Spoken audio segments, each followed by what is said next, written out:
Why do some people glide into their 90s, sharp, steady, and full of quiet joy, while others begin to fade in their 70s, losing strength, memory, and even hope? I'm Dr. Masayuki, a senior health specialist who's helped thousands reclaim their vitality. What I've learned: it's not just genetics. It's not what most checkups catch. There's a quiet divide. On one side, older adults, thriving, engaged, mobile, mentally clear. On the other, seniors drained by fatigue, illness, or loneliness, years before they expected. What's behind that gap? 5 hidden forces silently shape how we age. They don't make headlines, but they control how you sleep, eat, think, and connect. Over time, they decide freedom or a slow retreat. One shocked even scientists. Spoiler, it's number 4. The good news? These forces are reversible. You can stop the leaks. You can rebuild. Let me show you how. I still remember the last time Frank walked into my clinic. As a geriatric specialist, I've seen thousands of patients, but Frank's story still haunts me. He wore the same beige windbreaker he always did, but this time, something about him looked smaller, not just in stature. Something in his eyes had faded, like a porch light that used to shine warm and bright but now flickered behind tired glass. "Doc," he said with a half smile, "it's quiet these days. Too quiet." Frank had just turned 76.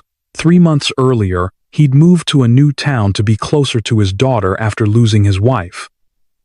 He thought the change would help, but what he didn't expect was how much that move would strip away the invisible glue holding his life together: his friends, his weekly poker nights, the morning walks with his neighbor of 40 years. Within weeks, his appetite dwindled. He started sleeping odd hours. He forgot his own appointment once. But what truly concerned me: his blood pressure spiked, and his gait, once strong, became slow and unsteady. Frank wasn't just adjusting to a new address. He was fading. You see, what happened to Frank is something I've witnessed far too many times. Not from illness, not from injury, but from 5 silent forces that slowly pull at the edges of vitality, and often we don't notice until it's too late. Many seniors don't struggle to live past 80 because of one big catastrophic health event. They struggle because of compounding issues that shrink life's borders, one small loss at a time. These are the ones I want to talk to you about today. Let's begin with the most invisible and the most devastating: social isolation. Loneliness isn't just a feeling. It's a biological warning sign, just like hunger or thirst. And when that signal gets ignored for too long, the consequences seep deep into the body. In fact, Brigham Young University found chronic loneliness increases early death risk by 29%, equivalent to smoking 15 cigarettes daily. Let that sink in. In my own practice, I've seen patients like Frank, strong, independent men and women, begin to decline rapidly after losing their social ties. Not from grief alone, but from the silent biological toll of isolation: increased cortisol, low-grade inflammation, and suppressed immune function. Without regular connection, their bodies shift into survival mode. Their brains, they start to atrophy from underuse. Their hearts, often burdened by stress and poor sleep. It's not just sad, it's dangerous, but reversible. Social health is as modifiable as physical health. You can rebuild. Start small. A weekly coffee group. A phone call every Tuesday. Joining a class at the senior center. Even apps like Alera or Senior Planet can gently introduce new friendships. And here's something most people overlook. Home safety plays a role. When you remove tripping hazards and install proper lighting, you reduce fear. The fear that keeps many older adults from leaving the house. Safety fuels confidence. Confidence creates movement.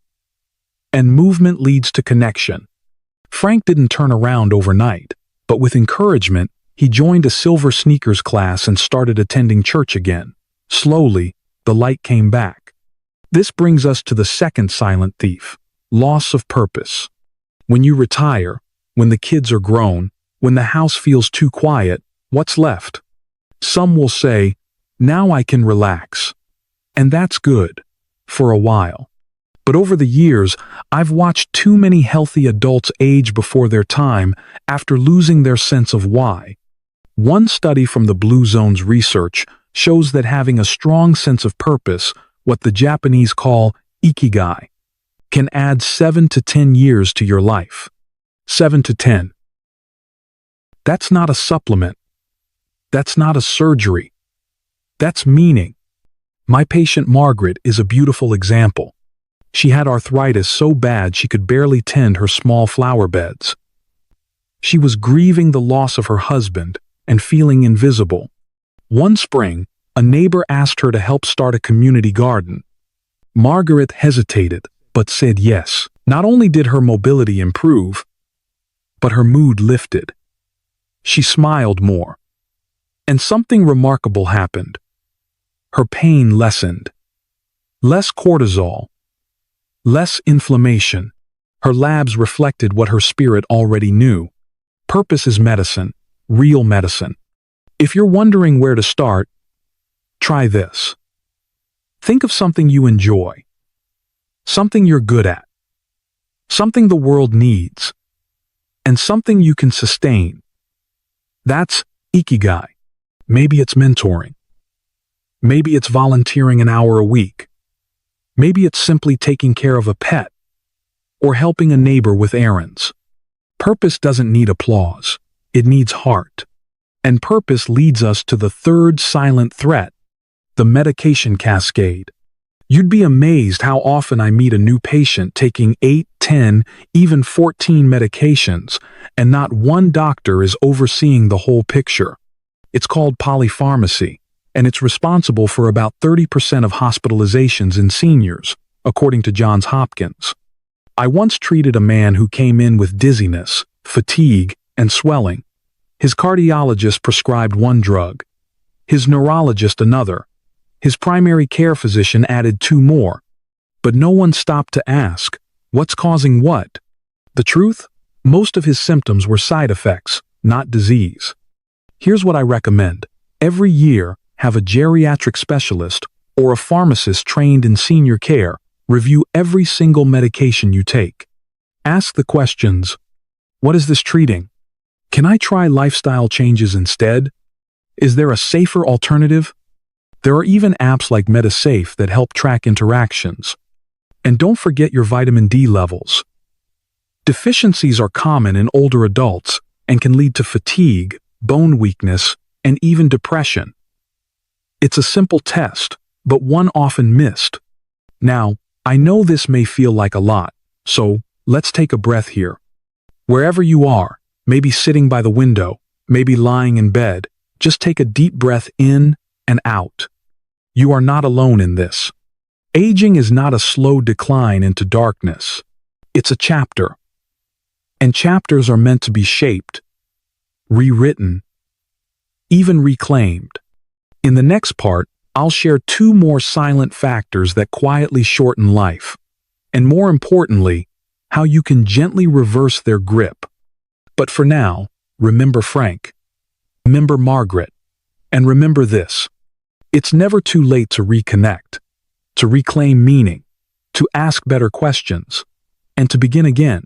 There's something I often tell my patients, especially when they feel overwhelmed by it all.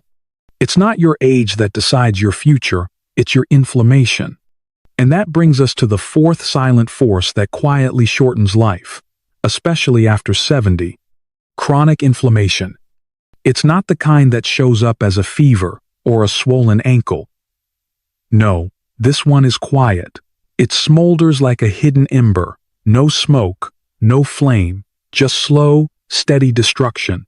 Scientists have a name for it: inflammaging, a low-grade chronic inflammation that accelerates aging from the inside out. It affects everything: your brain, your heart, your muscles, your immune system. And the scary part? Many seniors live with it for years without knowing. Take Helen, a sharp, kind woman who blamed her constant knee pain on just aging. A blood test revealed hidden inflammation from processed foods and inactivity. We fixed her plate, not her pills. She swapped white bread for oats, added anti-inflammatory turmeric and berries to her breakfast, and committed to a 15-minute post-dinner walk. And we focused on sleep, because poor sleep makes inflammation worse. Within 3 months, her pain eased, her blood pressure dropped, her mood lifted, even her skin looked healthier.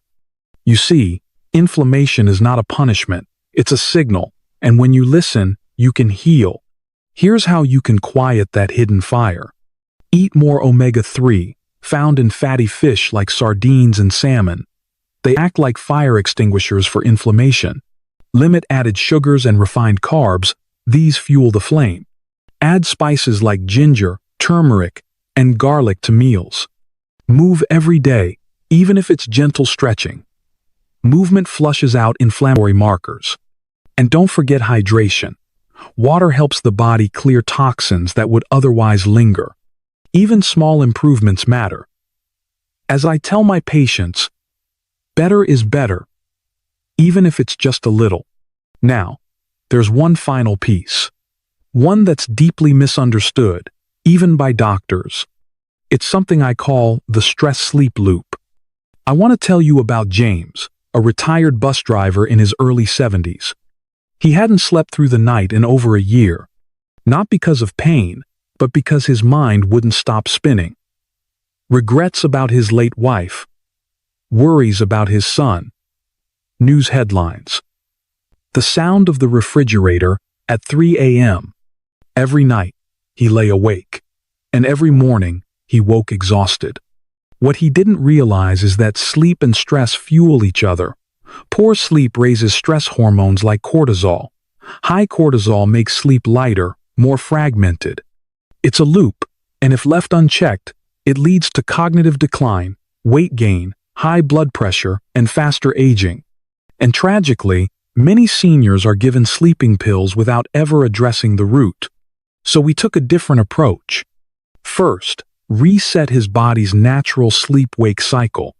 I ask him to sit by the window each morning for 10 minutes to let natural light reset his brain. No screens before bed.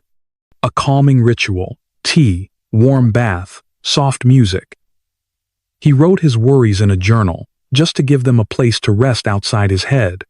Then we addressed his daytime stress, simple breathing exercises, a gratitude practice, and reconnecting with his church group. Within a month, James was sleeping 6 to 7 hours again, and more than that, he felt safe in his own mind. That's what I want for you. Because stress, when left unresolved, speeds up every disease of aging.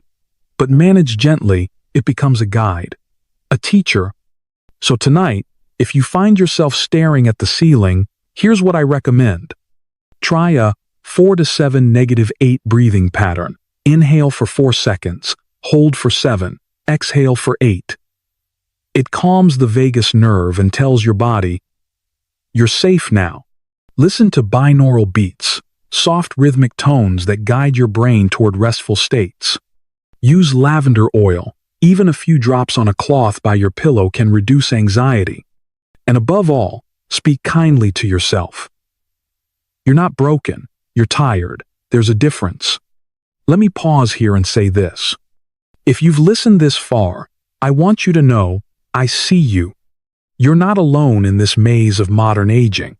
You are navigating a world full of noise, pills, promises, and pressure. But somewhere in that chaos, I hope today's message brought you something quieter. Clarity, courage, compassion. Because aging well isn't about chasing youth. It's about protecting your spark. It's about reclaiming your strength, your dignity, and your voice. It's about making peace with your body and gently guiding it back to balance. So let me leave you with this. If you remember nothing else from this video, remember Frank, Margaret, Helen, and James. 4 ordinary people who reclaimed their lives, not through willpower, but through simple, caring steps done consistently. Let today be the start of that for you. Not a sprint, not a drastic overhaul. Just one quiet decision to choose life a little more fully. Tonight, choose one. Pour that glass of water, lace up those walking shoes, or dial a friend's number. Question that medication. Say yes to the garden. Say yes to sleep. Say yes to yourself. And if no one's told you this in a while, you are still needed. Your life still matters. And you have so much more to give. Let's walk this journey together. One step, one breath, one sunrise at a time.